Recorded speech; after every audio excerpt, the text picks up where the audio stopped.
പ്രിയമുള്ളവരെ, വിശുദ്ധ ബൈബിൾ ഉൽപ്പത്തി മുതൽ വെളിപാട് വരെ നമുക്കൊന്നിച്ച് ഒരു വട്ടമെങ്കിലും വായിച്ച് ധ്യാനിക്കുക എന്ന ഉദ്ദേശത്തോടു കൂടിയാണ് ഈ പോഡ്കാസ്റ്റ് ചെയ്യുന്നത്. ഈ ബൈബിൾ പാരായണത്തിന് നമ്മൾ ഉപയോഗിക്കുന്നത് POC മലയാളം ബൈബിളാണ്. ഓർക്കുക, നാം വചനം വായിക്കുമ്പോൾ ഈശോ വചനമായി നമ്മോടൊപ്പം ഉണ്ടായിരിക്കും. മുടക്കം കൂടാതെ വചനം വായിക്കുന്നത് ഒരു നിയോഗമായി നമുക്കെടുക്കാം. അതിനായി പരിശുദ്ധാത്മാവേ, ഞങ്ങളെ ശക്തിപ്പെടുത്തണമേ എന്ന് പ്രാർത്ഥിക്കാം. അതോടൊപ്പം വചനത്തിലെ വാഗ്ദാനങ്ങൾ ഞങ്ങളിലും ഞങ്ങളുടെ കുടുംബങ്ങളിലും നിറവേറണമേ എന്ന് പ്രാർത്ഥിച്ചുകൊണ്ട് നമുക്ക് ആരംഭിക്കാം. ഇന്ന് നമ്മൾ വായിച്ച് ധ്യാനിക്കുക രാജാക്കന്മാരുടെ 2-ാം പുസ്തകത്തിലെ 17-ാം അധ്യായമാണ്. ഹോസിയ ഇസ്രായേൽ രാജാവ്. യൂദ രാജാവായ ആഹാസിന്റെ 12-ാം ഭരണവർഷം ഏലായുടെ പുത്രനായ ഹോസിയ സമരിയായിൽ ഇസ്രായേലിന്റെ രാജാവായി. അവൻ 9 വർഷം ഭരിച്ചു. അവൻ കർത്താവിന്റെ മുൻപിൽ തിന്മ പ്രവർത്തിച്ചു. എങ്കിലും തന്റെ മുൻഗാമികളായ ഇസ്രായേൽ രാജാക്കന്മാരെ പോലെ ആയിരുന്നില്ല. അസീറിയ രാജാവായ ഷൽമനേസർ അവനെതിരെ വന്നു. ഹോസിയ അവന്റെ സാമന്തനായി കപ്പം കൊടുത്തു. പിന്നീട് അവൻ ഈജിപ്ത് രാജാവായ സോയുടെ അടുക്കൽ ദൂതന്മാരെ അയക്കുകയും അസീറിയ രാജാവിന് പ്രതിവർഷം കൊടുത്തു വന്ന കപ്പം നിർത്തലാക്കുകയും ചെയ്തു. അവന്റെ കുടിലത മനസ്സിലാക്കിയ അസീറിയ രാജാവ് അവനെ ബന്ധിച്ച് കാരാഗ്രഹത്തിൽ അടച്ചു. സമരിയായുടെ പതനം. അസീറിയ രാജാവ് രാജ്യം ആക്രമിക്കുകയും സമരിയായിൽ വന്ന് 3 കൊല്ലത്തേക്ക് ഉപരോധം ഏർപ്പെടുത്തുകയും ചെയ്തു. ഹോസിയായുടെ 9-ാം ഭരണവർഷം അസീറിയ രാജാവ് സമരിയ അധീനമാക്കി. ഇസ്രായേലിയരെ അസീറിയയിലേക്ക് കൊണ്ടുപോയി ഹാലായിലും ഗോസാനിലെ ഹാബോർ നദീതീരത്തും മെദിയ നഗരങ്ങളിലും പാർപ്പിച്ചു. ഇങ്ങനെ സംഭവിച്ചതിന് കാരണം ഇതാണ്: തങ്ങളെ ഈജിപ്തിൽ നിന്ന് ഫറവോ രാജാവിന്റെ അടിമത്തത്തിൽ നിന്ന് മോചിപ്പിച്ച തങ്ങളുടെ ദൈവമായ കർത്താവിനെതിരെ ഇസ്രായേൽ ജനം പാപം ചെയ്തു. അവർ അന്യദേവന്മാരോട് ഭക്ത്യാദരങ്ങൾ കാണിക്കുകയും കർത്താവ് ഇസ്രായേൽ ജനത്തിന്റെ മുൻപിൽ നിന്ന് ഉച്ചാരണം ചെയ്ത ജനതകളുടെ ആചാരങ്ങളിലും ഇസ്രായേൽ രാജാക്കന്മാർ ആവിഷ്കരിച്ച അനുഷ്ഠാനങ്ങളിലും വ്യാപരിക്കുകയും ചെയ്തു. ദൈവമായ കർത്താവിന് അഹിതമായ കാര്യങ്ങൾ ഇസ്രായേൽ ജനം രഹസ്യമായി ചെയ്തു. കാവൽ ഗോപുരം മുതൽ സുരക്ഷിത നഗരം വരെ എല്ലായിടത്തും അവർ പൂജാഗിരികൾ നിർമ്മിച്ചു. അവർ എല്ലാ കുന്നുകളിലും വൃക്ഷച്ചുവട്ടിലും സ്തംഭങ്ങളും അക്ഷേര പ്രതിഷ്ഠകളും സ്ഥാപിച്ചു. കർത്താവ് അവരുടെ മുൻപിൽ നിന്ന് ഓടിച്ചു കളഞ്ഞ ജനതകൾ ചെയ്തതുപോലെ അവർ പൂജാഗിരികളിൽ ധൂപാർച്ചന നടത്തി. അവർ ദുഷ്പ്രവർത്തികൾ ചെയ്ത് കർത്താവിനെ പ്രകോപിപ്പിച്ചു. കർത്താവ് വിലക്കിയിരുന്ന വിഗ്രഹാരാധന അവർ അനുഷ്ഠിച്ചു. കർത്താവ് പ്രവാചകന്മാരെയും ദീർഘദർശികളെയും അയച്ച് ഇസ്രായേലിനും യൂദായ്ക്കും ഇപ്രകാരം മുന്നറിയിപ്പ് നൽകിയിരുന്നു: നിങ്ങളുടെ പിതാക്കന്മാരോട് ഞാൻ കൽപ്പിക്കുകയും എൻ്റെ ദാസന്മാരായ പ്രവാചകരിലൂടെ അറിയിക്കുകയും ചെയ്ത നിയമങ്ങൾ അനുസരിച്ച് ദുർമാർഗങ്ങളിൽ നിന്ന് പിന്മാറുകയും എൻ്റെ കൽപ്പനകളും ചട്ടങ്ങളും പാലിക്കുകയും ചെയ്യുവിൻ. അവർ അത് വകവെച്ചില്ല. ദൈവമായ കർത്താവിൽ വിശ്വസിക്കാതിരുന്ന തങ്ങളുടെ പിതാക്കന്മാരെ പോലെ അവർ ദുശാഠ്യക്കാരായിരുന്നു. തങ്ങളുടെ പിതാക്കന്മാർക്ക് അവിടുന്ന് നൽകിയ കൽപ്പനകളും ഉടമ്പടിയും തങ്ങൾക്ക് ലഭിച്ച മുന്നറിയിപ്പുകളും അവർ അവഗണിച്ചു. അവർ വ്യാജ വിഗ്രഹങ്ങളുടെ പിന്നാലെ പോയി അവിശ്വസ്തരാവുകയും ചുറ്റുമുള്ള ജനതകളെ അനുകരിക്കുകയും ചെയ്തു.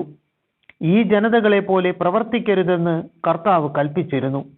അവർ ദൈവമായ കർത്താവിന്റെ എല്ലാ കൽപ്പനകളും പരിത്യജിച്ച് തങ്ങൾക്കായി കാളക്കുട്ടികളുടെ 2 വിഗ്രഹങ്ങൾ വാർത്തുണ്ടാക്കി അക്ഷേര പ്രതിഷ്ഠ സ്ഥാപിക്കുകയും ആകാശഗോളങ്ങളെ ആരാധിക്കുകയും ബാൽദേവനെ സേവിക്കുകയും ചെയ്തു. അവർ പുത്രീപുത്രന്മാരെ ദഹനബലിയായി അർപ്പിക്കുകയും ശകുനം നോക്കുകയും മന്ത്രവാദം നടത്തുകയും കർത്താവ് കാണെ തിന്മയ്ക്ക് തങ്ങളെ തന്നെ വിൽക്കുകയും ചെയ്ത് അവിടുത്തെ പ്രകോപിപ്പിച്ചു. അതിനാൽ കർത്താവ് ഇസ്രായേലിന്റെ നേരെ ക്രുദ്ധനായി അവരെ തന്റെ കൺമുൻപിൽ നിന്ന് നീക്കിക്കളഞ്ഞു. യൂദാ ഗോത്രമല്ലാതെ ഒന്നും അവശേഷിച്ചില്ല. യൂദായും ദൈവമായ കർത്താവിന്റെ കൽപ്പനകൾ അനുസരിക്കാതെ ഇസ്രായേലിന്റെ ആചാരങ്ങളിൽ മുഴുകി. കർത്താവ് ഇസ്രായേലിന്റെ സന്തതികളെ ഉപേക്ഷിക്കുകയും ശിക്ഷിക്കുകയും കൊള്ളക്കാരുടെ കയ്യിൽ ഏൽപ്പിക്കുകയും തന്റെ മുൻപിൽ നിന്ന് നിഷ്കാഷണം ചെയ്യുകയും ചെയ്തു. കർത്താവ് ഇസ്രായേലിനെ ദാവീദിന്റെ ഭവനത്തിൽ നിന്ന് വിച്ഛേദിച്ചപ്പോൾ അവർ നെബാത്തിന്റെ പുത്രനായ ജെറോബോവാമിനെ രാജാവാക്കി. അവൻ ഇസ്രായേലിനെ കർത്താവിന്റെ മാർഗത്തിൽ നിന്ന് പിന്തിരിപ്പിച്ച് വലിയ പാപങ്ങളിലേക്ക് നയിച്ചു. ജെറോബോവാം ചെയ്ത എല്ലാ പാപങ്ങളും ഇസ്രായേൽ ജനം ചെയ്തു. കർത്താവ് തന്റെ ദാസന്മാരായ പ്രവാചകന്മാരിലൂടെ അരുൾ ചെയ്തതുപോലെ ഇസ്രായേലിനെ തന്റെ മുൻപിൽ നിന്ന് നിഷ്കാഷണം ചെയ്യുന്നതുവരെ അവർ അവയിൽ നിന്ന് പിന്തിരിഞ്ഞില്ല. ഇസ്രായേൽ ഇന്നും അസീറിയയിൽ പ്രവാസികളായി കഴിയുന്നു. സമരിയാക്കാരുടെ ഉത്ഭവം. അസീറിയ രാജാവ് ബാബിലോൺ, കുത്ത, ഔവ, ഹമാത്ത്, സെഫാർവയിം എന്നിവിടങ്ങളിൽ നിന്ന് ആളുകളെ കൊണ്ടുവന്ന് ഇസ്രായേൽ ജനത്തിന് പകരം സമരിയ നഗരങ്ങളിൽ പാർപ്പിച്ചു. അവർ സമരിയ സ്വന്തമാക്കി അതിൻ്റെ നഗരങ്ങളിൽ വസിച്ചു. അവിടെ വാസം തുടങ്ങിയ കാലത്ത് അവർ കർത്താവിനോട് ഭക്താദരങ്ങൾ കാണിച്ചില്ല.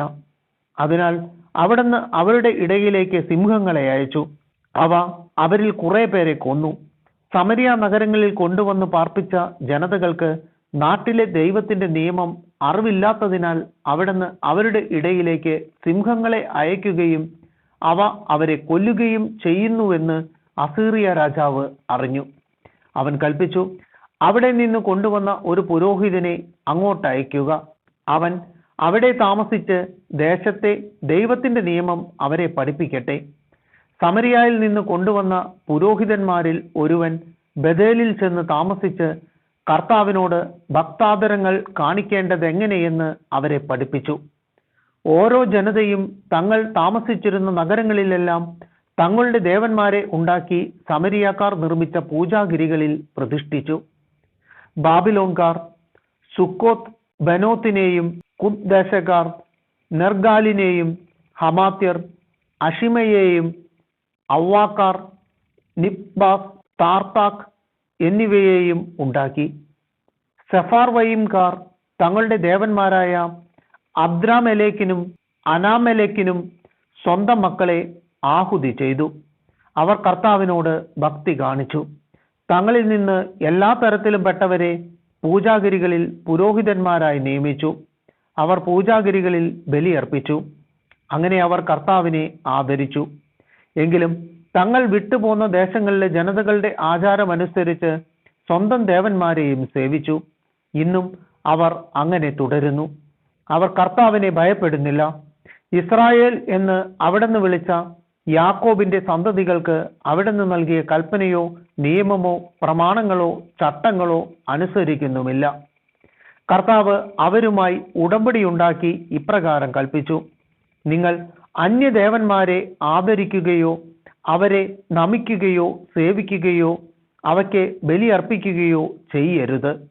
ഈജിപ്തിൽ നിന്ന് തന്റെ കരുത്തുറ്റ കരം നീട്ടി നിങ്ങളെ മോചിപ്പിച്ച കർത്താവിനെ നിങ്ങൾ ആദരിക്കണം. അവിടുത്തെ നമിക്കുകയും അവിടത്തേക്ക് ബലിയർപ്പിക്കുകയും വേണം. അവിടുന്ന് എഴുതി തന്ന കൽപ്പനകളും നിയമങ്ങളും പ്രമാണങ്ങളും ചട്ടങ്ങളും നിങ്ങൾ ജാഗരൂകതയോടെ പാലിക്കണം. അന്യദേവന്മാരെ ആദരിക്കരുത്. ഞാൻ നിങ്ങളുമായി ചെയ്ത ഉടമ്പടി വിസ്മരിക്കരുത്. അന്യദേവന്മാരെ ആദരിക്കരുത്. നിങ്ങളുടെ ദൈവമായ കർത്താവിനെ ആദരിക്കണം. അവിടുന്ന് നിങ്ങളെ ശത്രുക്കളിൽ നിന്ന് രക്ഷിക്കും. അവർ വകവെച്ചില്ല. അവർ പഴയപടി ജീവിച്ചു. അങ്ങനെ ഈ ജനതകൾ കർത്താവിനെ ആദരിക്കുകയും തങ്ങളുടെ കൊത്തുവിഗ്രഹങ്ങളെ സേവിക്കുകയും ചെയ്തു. അവരുടെ മക്കളും മക്കളുടെ മക്കളും തങ്ങളുടെ പിതാക്കന്മാർ ചെയ്തതുപോലെ ഇന്നും ചെയ്തു വരുന്നു.